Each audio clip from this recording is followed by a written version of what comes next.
ನಾವು ಮಕ್ಕಳಿಗೆ science maths English ಅಂತ ಎಷ್ಟೋ ಸಬ್ಜೆಕ್ಟ್ಸ್ಗಳನ್ನ ಹೇಳ್ಕೊಡ್ತಾ ಇದ್ದೀವಿ. ಆದರೆ ಅವ್ರ ಮನಸ್ಸನ್ನು ಹೇಗೆ ಸ್ಟ್ರಾಂಗಾಗಿ ಇಟ್ಕೋಬೇಕು ಅಂತ ನಾವು ಯಾವತ್ತಾದರೂ ಹೇಳ್ಕೊಟ್ಟಿದ್ದೀವ? ಇವತ್ತಿದ್ದೀವಿ, ನಾಳೆ ಇರ್ತೀವೋ ಇಲ್ವೋ ನಮಗೆ ಗೊತ್ತಿಲ್ಲ. ಇರೋವರೆಗೂ ನಮ್ಮ ಮಕ್ಕಳಿಗೆ ನಾವು ಎಲ್ಲವನ್ನು ಬೆಸ್ಟೇ ಕೊಡ್ತೀವಿ. ನಾವು ಇಲ್ಲದೇ ಇರಬೇಕಾದ್ರೆ ನಮ್ಮ ಮಕ್ಕಳ ಪರಿಸ್ಥಿತಿ ಏನು? ಯಾವುದೇ ಪರಿಸ್ಥಿತಿ ಬರಲಿ ಮಗುಗೆ, ನಾವಿದ್ದರೂ ಇಲ್ಲದೇ ಇದ್ರೂ ಅದನ್ನು ಹ್ಯಾಂಡಲ್ ಮಾಡುವಂಥ ಕೆಪ್ಯಾಸಿಟಿ ಮಕ್ಕಳಲ್ಲಿ ಬರಬೇಕು.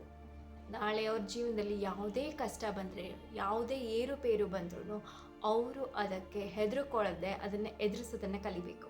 ದಿನಕ್ಕೆ 5 to 10 minutes ಮೆಡಿಟೇಷನ್ ಮಾಡಿದ್ರೆ ಸಾಕು, ಅವರ ಎಮೋಷ್ನಲಿ ಬ್ಯಾಲೆನ್ಸ್ ಮಾಡೋದನ್ನು ಕಲಿತಾರೆ. ಇದೇನು ಮ್ಯಾಜಿಕ್ ಅಲ್ಲ, ಇದು ಮೆಡಿಟೇಷನ್ ಪವರ್. ನಾವು ಅವರ ಸಬ್ಕಾನ್ಷಿಯಸ್ ಮೈಂಡ್ನ ಟ್ರೈನ್ ಮಾಡ್ತಾ ಇದ್ದೀವಿ. ಅರ್ಲಿ ಏಜಸ್ಸಲ್ಲಿ ಮಕ್ಕಳಿಗೆ ಮೆಡಿಟೇಷನ್ನ ಕಲಿಸಿದ್ರೆ ಅವರಲ್ಲಿ ಆಗೋ ಪಾಸಿಟಿವ್ ಚೇಂಜಸ್ನ ಒನ್ ಬೈ ಒನ್ ನೋಡೋಣ ಬನ್ನಿ. ಮಕ್ಕಳ ಬಿಗ್ಗೆಸ್ಟ್ ಪ್ರಾಬ್ಲಮ್ ಏನು? First distraction. Mobile, T V, games, studies, social media ಅಂತ ಮಕ್ಕಳ ಮೈಂಡು ಒಂದೇ ಕಡೆ ಇರಲ್ಲ, ಡಿಸ್ಟ್ರಾಕ್ಟ್ ಆಗ್ತಾನೇ ಇರುತ್ತೆ. ರೆಗ್ಯುಲರ್ ಮೆಡಿಟೇಷನ್ ಮಾಡೋದ್ರಿಂದ ಅವ್ರ ಮೈಂಡ್ ಕಾಮ್ ಆಗುತ್ತೆ, ಫೋಕಸ್ ಕೂಡ ಇಂಪ್ರೂವ್ ಆಗುತ್ತೆ. ಬರೀ ಸ್ಟಡೀಸ್ ಮಾತ್ರ ಅಲ್ಲ, ಅವರ ಲೈಫಲ್ಲಿ ಮಾಡ್ತಾ ಇರೋ ಡಿಫ್ರೆಂಟ್ ಆ್ಯಕ್ಟಿವಿಟೀಸಲ್ಲೂ ಕೂಡ ಅವ್ರಿಗೆ ಕಾನ್ಸಂಟ್ರೇಷನ್ ಹೆಚ್ಚಾಗುತ್ತೆ. ಮಕ್ಕಳಲ್ಲಿ ಕೂಡ ಡಿಫ್ರೆಂಟ್ ಕೈಂಡ್ ಆಫ್ ದ ಎಮೋಷನ್ಸ್ನ ನಾವು ನೋಡ್ಬೋದು. ಆ್ಯಂಗರ್ ಆಗಿರ್ಬೋದು, ಫಿಯರ್ ಆಗಿರ್ಬೋದು, ಸ್ಯಾಡ್ನೆಸ್ ಆಗಿರ್ಬೋದು, ಜಲಸ್ ಆಗಿರ್ಬೋದು, ಹೀಗೆ ಮುಂತಾದವುಗಳು. ಮೆಡಿಟೇಷನ್ನು ಎಮೋಷನ್ಸ್ನ ರಿಮೂವ್ ಮಾಡೋದಿಲ್ಲ, ಮೆಡಿಟೇಷನ್ನಿಂದ ಎಮೋಷನ್ಸ್ನ ಹೇಗೆ ಹ್ಯಾಂಡಲ್ ಮಾಡಬೇಕು ಅನ್ನೋದನ್ನು ಅವರು ಕಲಿತಾ ಹೋಗ್ತಾರೆ.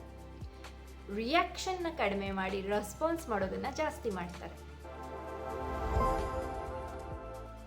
ಈಗಿನ ಮಕ್ಕಳು ಕೂಡ ತುಂಬ ಸ್ಟ್ರೆಸ್ನ ಫೇಸ್ ಮಾಡ್ತಾ ಇದ್ದಾರೆ, ಎಕ್ಸ್ಪೀರಿಯನ್ಸ್ನ ಮಾಡ್ತಾ ಇದ್ದಾರೆ. ಸ್ಕೂಲ್ಸ್ ಪ್ರಾಜೆಕ್ಟ್ಸ್ ಆಗಿರ್ಬೋದು, ಹೋಮ್ವರ್ಕ್ ಆಗಿರ್ಬೋದು, ಅವ್ರಿಗೆ ಸ್ಟಡಿ ಪ್ರೆಷರ್ ಆಗಿರ್ಬೋದು, ಪೇರೆಂಟ್ಸ್ ಪ್ರೆಷರ್ ಆಗಿರ್ಬೋದು, ಅವ್ರ ಎಕ್ಸ್ಪೆಕ್ಟೇಷನ್ಸ್ ಆಗಿರ್ಬೋದು, ಇದೆಲ್ಲದರ ಮಧ್ಯೆ ಮಕ್ಕಳ ಬ್ರೈನ್ಗೆ ಬ್ರೇಕ್ ಬೇಕು. ಅವರ ಬ್ರೈನ್ಗೆ ಸ್ವಲ್ಪ ರೆಸ್ಟ್ ಬೇಕು. ಮೆಡಿಟೇಷನ್ನಿಂದ ಬ್ರೈನ್ಗೆ ಒಂದು ಪೀಸ್ಫುಲ್ ಬ್ರೇಕ್ನ ಕೊಡ್ಬೋದು. Relaxed mind always learn better. ಯಾವಾಗ ಮಗು ತನ್ನೊಳಗೆ ತಾನು ಕನೆಕ್ಟ್ ಆಗತ್ತೆ, ಅವಾಗ ಅದಕ್ಕೆ ಸೆಲ್ಫ್ ಕಾನ್ಫಿಡೆನ್ಸ್ ಇನ್ಕ್ರೀಸ್ ಆಗ್ತಾ ಬರುತ್ತೆ. ನನ್ನಿಂದಲೂ ಇದು ಸಾಧ್ಯ ಅನ್ನೋ ಕಾನ್ಫಿಡೆನ್ಸ್ ಅದರಲ್ಲಿ ಡೆವಲಪ್ ಆಗ್ತಾ ಬರುತ್ತೆ. ಯಾರು ಮೆಡಿಟೇಷನ್ನ ಮಾಡ್ತಾ ಬರ್ತಾರೆ ಅವರಲ್ಲಿ ಪೇಷನ್ಸ್ನ ಇನ್ಕ್ರೀಸ್ ಆಗೋದನ್ನು ನಾವು ನೋಡ್ಬೋದು. ಪೇರೆಂಟ್ಸ್ನ ಮಾತು ಕೇಳೋಕ್ಕೆ ಶುರು ಮಾಡ್ತಾರೆ, ಟೀಚರ್ಸ್ನ ರೆಸ್ಪೆಕ್ಟ್ ಕೊಡೋದಕ್ಕೆ ಶುರು ಮಾಡ್ತಾರೆ, ಫ್ರೆಂಡ್ಸ್ ಜೊತೆ ಹೆಲ್ತಿ ಬಿಹೇವಿಯರ್, ಹೆಲ್ತಿ ರಿಲೇಷನ್ಶಿಪ್ನ ಬಿಲ್ಡ್ ಮಾಡ್ತಾರೆ. ಕೈಂಡ್ನೆಸ್ ಆಗಿರ್ಬೋದು, ಎಂಪತಿ ಆಗಿರ್ಬೋದು, ನ್ಯಾಚುರಲ್ ಆಗಿ ಡೆವಲಪ್ ಆಗ್ತಾ ಬರುತ್ತೆ. ಚೈಲ್ಡ್ಹುಡ್ ಅಂದರೆ ಮಕ್ಕಳಲ್ಲಿ ಬ್ರೈನ್ ಫಾಸ್ಟಾಗಿ ಡೆವಲಪ್ ಆಗುವಂಥ ಟೈಮ್.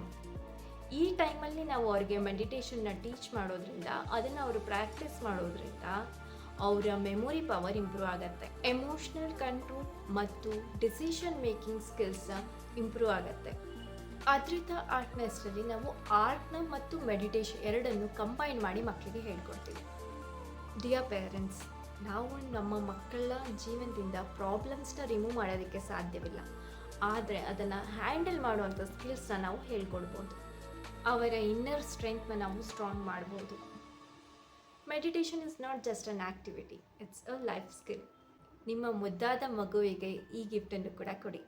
ಮಕ್ಕಳ ಜೊತೆ ಕೂತ್ಕೊಂಡು ನೀವು ಮೆಡಿಟೇಷನ್ ಮಾಡಿ, ಮಕ್ಕಳು ಮೆಡಿಟೇಷನ್ ಮಾಡಲಿ. Happy family, happy society. Adrita Artnest, our motto, make every child strong from inside. For more details, you can contact us.